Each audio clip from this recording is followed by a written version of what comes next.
आगामी विधानसभा आम चुनाव के लिए मंडी जिले के सभी 10 विधानसभा क्षेत्रों के निर्वाचन की सूचना आज सोमवार को जारी कर दी गई। निर्वाचन अधिकारी एवं सदर एसडीएम रितिका जिंदल ने बताया कि नामांकन के पहले दिन जिले के किसी भी विधानसभा क्षेत्र के लिए किसी भी उम्मीदवार ने नामांकन पत्र दाखिल नहीं किया है। निर्वाचन अधिकारी एवं एसडीएम सदर रितिका जिंदल ने जानकारी दी है कि 17 से 25 अक्टूबर तक उम्मीदवार सुबह 11 बजे से 3 बजे तक नामांकन जमा करवा सकते हैं। उन्होंने कहा कि उम्मीदवार के साथ 5 लोग ही नामांकन जमा करवाने एसडीएम ऑफिस आ सकते हैं। उन्होंने जानकारी दी कि शनिवार, रविवार और सोमवार को छुट्टी होने के चलते नामांकन नहीं लिया जाएगा। रितिका जिंदल ने जानकारी दी कि आगामी विधानसभा आम चुनाव के लिए मंडी जिले के सभी विधानसभा क्षेत्रों के निर्वाचन की सूचना आज जारी कर दी गई है। आज नामांकन जमा करवाने का पहला दिन था और एक भी नामांकन नहीं हुआ है, लेकिन 9 से 10 नॉमिनेशन फॉर्म विभिन्न राजनीतिक दल के लोग लेकर गए हैं। 11 से 3 बजे तक ही नॉमिनेशन होता है। नॉमिनेशन इस बार सैटरडे, संडे और मंडे को नहीं होगा। सैटरडे बिकॉज 4th सैटरडे है और एज पर election commission guidelines negotiable instruments act होता है, उसके अंदर 2nd सैटरडे और 4th सैटरडे जो है उस दिन नॉमिनेशन नहीं लिए जाते हैं। तो 4th सैटरडे पड़ रहा है इस बार 22nd को, 23rd को संडे है, उस दिन बिकॉज पब्लिक हॉलिडे को भी नहीं हम नॉमिनेशन ले सकते। 24th को दिवाली है और दिवाली जो है वो गेजेटेड हॉलिडे है, तो उस दिन भी हम नॉमिनेशन फॉर्म नहीं एक्सेप्ट कर सकते।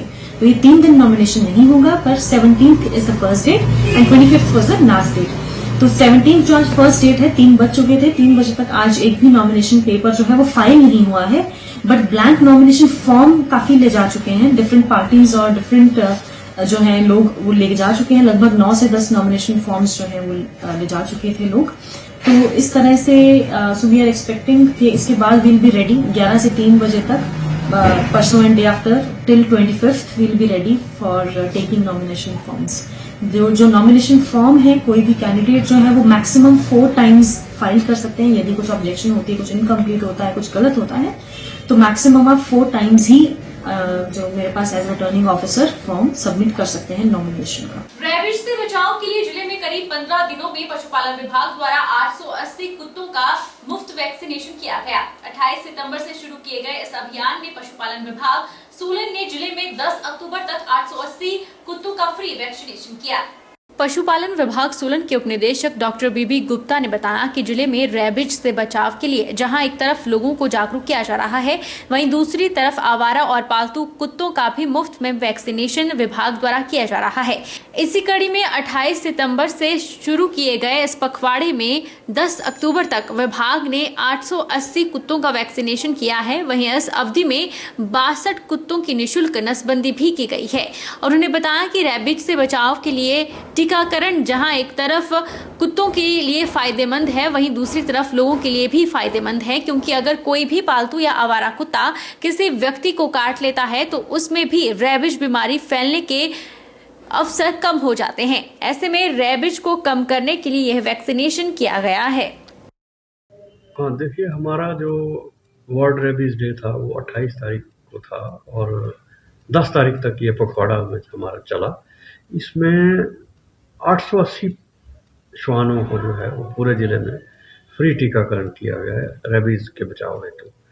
और जहाँ तक स्टरलाइजेशन की बात है तो 62 एनिमल्स को पूरे ज़िले में निःशुल्क स्टरलाइज किया गया है, डॉग्स और बिचेस को। लगाने से ये फ़ायदा होगा कि रेबीज़, क्योंकि आप सभी को मालूम है कि रेबीज़ एक बहुत ही घातक रोग है और 95% ये रोग ह्यूमन बीइंग्स में, आदमियों में कुत्तों के काटने से होता है। तो वो कुत्ते, उनमें रेबीज का वायरस का इन्फेक्शन ना हो, ताकि वो काटें भी किसी आदमी को तो आदमी में रेबीज ना हो। इसको कम करने के लिए, इसको बचाने के लिए इनको टीकाकरण किया जाता है। हिमाचल प्रदेश ग्रामीण बैंक द्वारा कर्मचारियों को 11वें वेतन भत्ते को एक मुश्त नहीं दिया जा रहा है, जिससे कर्मचारियों में रोष व्याप्त है।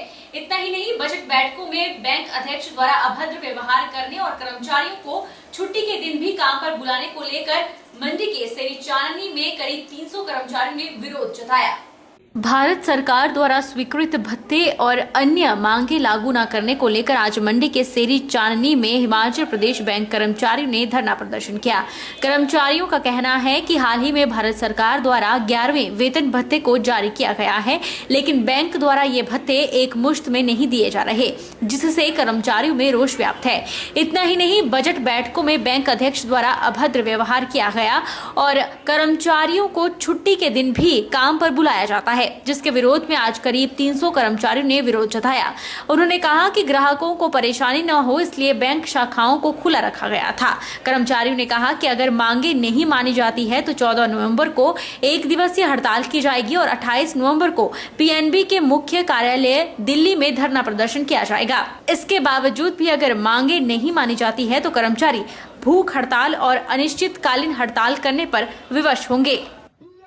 ये कार्यक्रम प्रबंधन की कुनीतियों के विरुद्ध हो रहा है। हाल ही में भारत सरकार द्वारा 11वें वेतन भत्तों को जारी कर दिया गया है। बावजूद इसके हमारे बैंक प्रबंधन द्वारा इन्हें जारी एकमुश्त व इकट्ठा न दिए जाना से जो भारी रोष व्याप्त कर्मचारियों में हुआ है, उसकी वजह से आज ये सारा हजूम इकट्ठा हुआ है।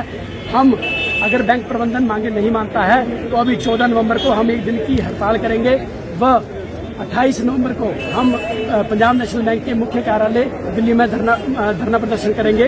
इसके बाद भी अगर मांगे नहीं मानी जाती हैं तो हम भूख हड़ताल अथवा अनिश्चितकालीन हड़ताल के लिए विवश होंगे। इन भत्तों के साथ साथ बैंक अध्यक्ष द्वारा जो अभद्र भाषा का इस्तेमाल हाल ही की बजट बैठकों में किया गया है, वह भी एक विषय बना है। उसके साथ साथ छुट्टी वाले दिन काम पर बुलाना, जिसके हमारे पास सभी साक्ष्य मौजूद हैं। इन्हीं की कुनीति के विरोध में आज ये सारा बैंक के हमारे 1100 एम्प्लॉई हैं, उसके एवज में 300 लोगों का इकट्ठा होना, जबकि शाखाएं सारी की सारी खुली हैं। शाखाओं को हमने बंद नहीं रखा है ताकि ग्राहक सेवा बाधित ना हो। लेकिन अगर ये आंदोलन आगे चलता है और इसकी वजह से जो भी ग्राहक सेवा को, बैंक व्यवसाय को नुकसान होगा, उसकी जिम्मेवारी सारी प्रबंधन को लेनी होगी। कपूरथला राजकीय वरिष्ठ माध्यमिक विद्यालय एनएसएस इकाई ने जल और पर्यावरण संरक्षण का अनोखा संदेश दिया। एनएसएस कार्यकर्ताओं ने जहां गंदगी वाले स्थानों पर सफाई की, वहीं उन्होंने पीने के पानी के प्राचीन पारंपरिक स्रोतों, चश्मे और बावड़ियों की सफाई भी की।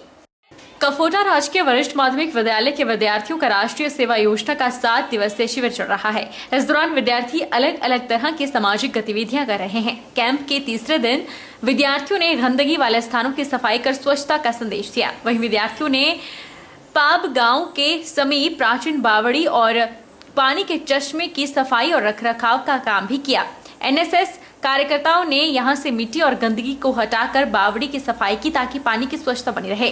विद्यार्थियों और अध्यापकों ने बताया कि ऐसा अनुमान लगाया जा रहा है कि आने वाले समय में पानी के लिए विश्व युद्ध होगा। ऐसे में पानी के प्राचीन स्रोतों का संरक्षण बेहद जरूरी है।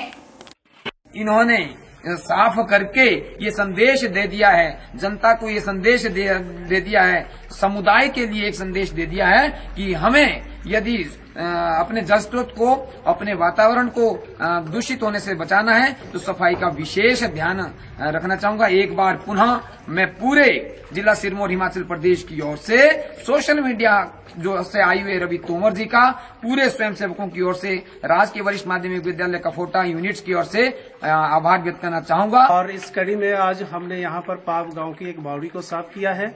इसके माध्यम से हम यहाँ के स्थानीय लोगों को एक संदेश देना चाहते हैं कि जल है तो कल है। अगर हम इसका संरक्षण करेंगे, इसकी साफ सफाई रखेंगे तो जल की कमी नहीं रहेगी। अंदेशा है कि आने वाले भविष्य में अगला जो तीसरा विश्व युद्ध होगा वो जल के लिए होगा। तो इसलिए कुदरत ने जो हमें दिया है, जल है, जंगल है, जमीन है, इसका संरक्षण हम करें। एनएसएस के जो वॉलंटियर्स है ये लोगों को सिखाते हैं, ज्ञान देते हैं कि कैसे इन चीजों का संरक्षण करना है। और हमारे पहाड़ी क्षेत्र में अधिक मात्रा में बड़ी संख्या में ऐसे बावड़ी जैसे जल स्रोत हैं, परंतु इनकी तरफ ध्यान न देने के कारण यहाँ विलुप्त होते जा रहे हैं। इस क्षेत्र के पास हमारे कैंप के सभी वॉलंटियर्स द्वारा सफाई का उद्देश्य यह है कि सभी ग्रामीण लोग सभी गांव ग्रामीण क्षेत्र के लोग इस ऐसे जल स्रोतों की तरफ ध्यान दें, इसकी निरंतर सफाई करते रहे ताकि जल से फैलने वाली बीमारियां कम से कम हो सके। अब तो चला है छोटे से ब्रेक का। ब्रेक के उस पार फौरन लौटेंगे। आप बने रहिए हमारे साथ।